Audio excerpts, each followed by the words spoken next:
পরিবারের সাথে ঈদ উদযাপন করতে নারিক টানে ঘরে ফিরতে শুরু করেছে মানুষ। আর সে কারণেই আজ থেকে ঢাকা টাঙ্গাইল যমুনা সেতু মহাসড়কে বেড়েছে যাত্রী ও যানবাহনের চাপ। ঈদের ছুটিতে এই মহাসড়কটিতে উত্তরবঙ্গের ২৩টি জেলার লাখ লাখ মানুষ যাতায়াত করেন। বছরের অন্যান্য সময় প্রতিদিন ১০ থেকে ১৫,০০০ যানবাহন চলাচল করলেও ঈদের ছুটিতে তা কয়েক গুণ বেড়ে প্রতিদিন ৪০ থেকে ৫০,০০০ যানবাহন চলাচল করে থাকে। এ কারণে মহাসড়কটিতে যানবাহন ও যাত্রীদের চাপে দীর্ঘ যানজটের সৃষ্টি হয়।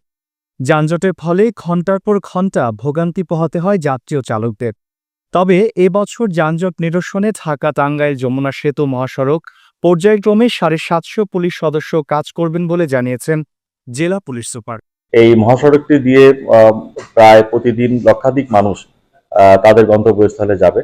তো সুতরাং এই মহাসড়কটির নিরাপত্তাও আমাদের অন্যতম একটি জায়গায়। উত্তরবঙ্গ এবং ময়মনসিংহগামী যে সমস্ত যাত্রীরা এই রোডটি ব্যবহার করবে তারা যাতে নির্বিঘ্নে এবং কোনো ধরনের কোনো অপরাধেরও যাতে শিকার না হয় সেজন্য আমাদের নিশ্চিদ্র নিরাপত্তা ব্যবস্থা থাকবে এবং প্রত্যেকটি জায়গায় আমাদের মোবাইল টিমগুলো কার্যক্রম করবে, পিকেট টিমগুলো কার্যক্রম করবে, তারা চেকপোস্ট করবে এবং আমাদের আইনানুগ যে সমস্ত ব্যবস্থা গ্রহণ আছে, পুলিশি যে নিরাপত্তা ব্যবস্থাগুলো আছে, সকল নিরাপত্তা ব্যবস্থায় এই আমাদের ডিপ্লয়মেন্ট প্ল্যানের মধ্যে অন্তর্ভুক্ত আছে।